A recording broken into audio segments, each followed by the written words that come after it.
ঢাকাকে আমরা মসজিদের শহর বলি। কিসের মসজিদের শহর? আপনি সেখানে গেলে বলবেন আমার ঢাকা কি?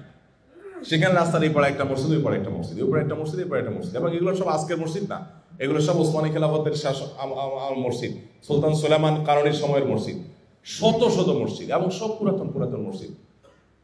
এবং এই মসজিদগুলোর একটাতে বিশেষ করে আমি দেখে অবাক হলাম যে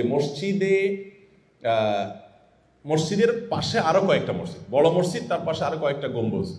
তো আমি বললাম যে ভাই, একটা মসজিদের পাশে এরিয়াতে আরো ছোট ছোট মসজিদ কেন? তো আমাকে বলা হলো এগুলো মসজিদ না, এগুলো মসজিদের আনুষঙ্গিক বিভিন্ন ডিপার্টমেন্ট।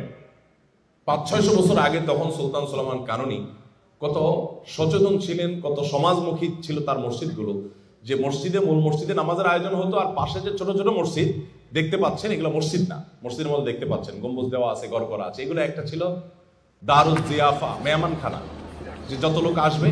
এই যে ঢাকা শহরে বহু মানুষ সেনাবাহিনীতে চাকরির জন্য, বিভিন্ন ইয়েতে চাকরির জন্য আসে, তাদের ঢাকায় সবাই আত্মীয় স্বজনের বাসা নাই, আর বাসা অনেকে যেতেও চায় না, খরচের ব্যাপার আছে, অনেক গরিব মানুষ থাকে, তাদের থাকার জন্য একটা জায়গা মসজিদগুলোতে কিন্তু উদ্যোগ নেওয়া হয়, করা যায়। এবং আরেকটা ঘর, এটা কিসের?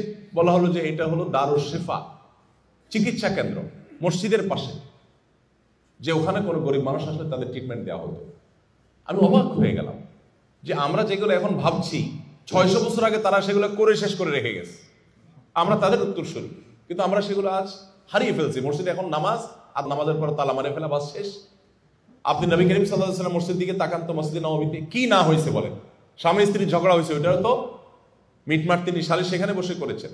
কোনো মানুষের অভাব আছে, আরেকজনের টাকা আছে, তো টাকাওয়ালা থেকে অভাবে মানুষের অভাব দূর করেছেন মসজিদ থেকেই। নবী সাল্লাল্লাহু আলাইহি ওয়াসাল্লাম কি না করেছেন মসজিদ থেকে? আমাদের মসজিদগুলোকে আমরা আজকাল প্রাণবন্ত করছি না। আমরা অনেকে এগুলো বলি না কমিটির ইয়া আছে, আপনার বাইন্ডিংস আছে। আমি মোটেও এই ওজনটাকে গ্রহণ করতে চাই না, বিনয়ের সাথে আমি এটাকে ডিনাই করতে চাই। আপনার হাতে স্পিকার আছে, এর পাওয়ার বুঝেন আপনি? এটা তার হাতে নাই। আপনি যদি কৌশলী হন এবং পরিকল্পনা করেন যে আমার কাজের ধাক্কা 2 বছর পরে লাগবে, আমি শুরু করি এখন থেকে, আপনি ঠিকই কাজ করতে পারবেন। কিন্তু আপনাকে সবকিছুর আগে মুখলেস হইতে হবে। আপনার নিজের যদি ধান্দা থাকে, আল্লাহ মাফ করুক, আপনারা কেউ রাগ করেন না, মানে আপনার নিজের যদি ধান্দা থাকে যে পয়সা হালা আছে, তাহলে এর একটু বেশি বুঝতে হবে না। আপনাদেরকে এই কথাগুলো আমি মন খুলে বলছি, আপনারা রাগ করবেন না। পয়সা হালা মুসল্লি থাকলে সবাই একটু কদর করে, তাই না? আমি মানে সবাই কথা বলছি না, অনেকেই। আমি চেষ্টা করেছি একেবারে আমার জোয়ান বয়সে যখন ইমামতি ছিল, পয়সাওয়ালা যারা ছিল এদের দৌড়ের উপর থাকতো সব। কারণ পয়সাওয়ালা, প্রভাবওয়ালা, এরা যেন কখনো মনে না করতে পারে যে হুজুর আমারে পুষতেছে। না ভাই, তোমার পোষার কোনো ঠেকা আমার পড়ে নাই। তোমার অনেক কিছু না আমার কাছে আছে। আমি ঈদের পরে আমার মসজিদে মণিপুরে বাইতুল ভাড়া যখন ছিলাম, ঈদের পরে দেখি যে মসজিদ কমিটির লোকজন, নেতারা সবাই মিলে বিভিন্ন বাসা বাসা যায় খায়। প্রথমে দিয়ে গেলাম আমি তাদের সাথে বিভিন্ন বাসা, যা দেখি সব বড় লোকদের বাসা যায়, সভাপতি সাহেব, সেক্রেটারি সাহেব, অমুক সাহেব, তমুক সাহেব। তাই বললাম ভাই, ঈদের দিন যদি বিভিন্ন বাসা বাসায় যেতে হয়, তাহলে আশেপাশে গরিবদের বাসায়ও ঢুকতে হবে, এক চামচ সময় খেয়ে যাবো আমরা। শুধু বড় লোকদের বাসা দেখে দেখে আপনারা চলে যাবেন আর সেখানে আমাকে নেবেন, আমি যাবো না, অসম্ভব। আমি ইমাম সবার, আমি শুধু আপনার ইমাম না, আমার মুসল্লি উনিও, আমার মুসল্লি আপনিও। এবং আমি এরপরে চেষ্টা করেছি না, যে এই ট্র্যাডিশনটা ভেঙে আমরা সব বাসা যেতে পারবো না, অন্তত 10টা বাসা যাই, ধনী গরিব মিলায় সবার বাসা যাই। তো এই ভেদাভেদগুলো তুলে দেওয়া সমাজ থেকে। এবং এখনো অনেক মসজিদে জানামাজ বিছানা থাকে সামনে, জটিল, এগুলো একেবারে ফতোয়া দিয়ে দুর্ঘানো যাবে না।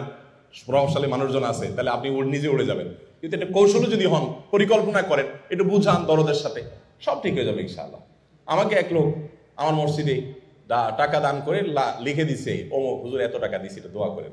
নামাজের পরে আমি বললাম যে আল্লাহর এক বান্দা মসজিদে এত টাকা দিছে, আপনারা তার জন্য দোয়া করেন। নামাজের পরে আমাকে ওই লোকটা, সবাই চলে যাওয়ার পরে আমাকে বলতেছে, হুজুর আমার নামটা লিখে দিয়েছিলাম কাগজে, আর আপনি আমাকে চিনেন, আপনি বললেন কি আল্লাহর এক বান্দা টাকা দিছে, আপনারা দোয়া করেন। এটা কেমন ঘোষণা ভাই? আমার নামটা নিলে কি আপনার মুখ নাপাক হয়ে যেত? আমার নামটা নিলে কি গুনাহ হইতো কোনো? তাই বললাম, না হাজী সাহেব, আপনার নাম নিলে কোনো গুনাহ হইতো না, এটা ঠিক, তবে আপনার নাম নিলে কোনো সওয়াব হইতো না। ওই লোক এখনো বেঁচে আছেন, এখন শয্যাশায়ী, অনেক আগের কথা। ওনার মেয়ে আমাকে কেমনে নাম্বার জোগাড় করছে, ফোন দিছে, হুজুর আব্বা আপনার সাথে কথা বলবে।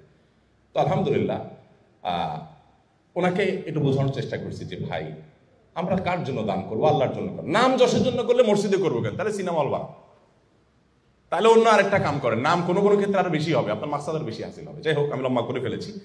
আমার উদ্দেশ্য হলো যে মসজিদের প্ল্যাটফর্মটাকে ব্যবহার করে আমরা অনেক ডাইনামিক কাজ করতে পারি। আল্লাহ তাআলা আমাদের সবাইকে মসজিদের প্ল্যাটফর্মকে সবচেয়ে বড় শক্তিশালী দাওয়াতি প্ল্যাটফর্ম হিসেবে ব্যবহার করার তৌফিক দান করুন।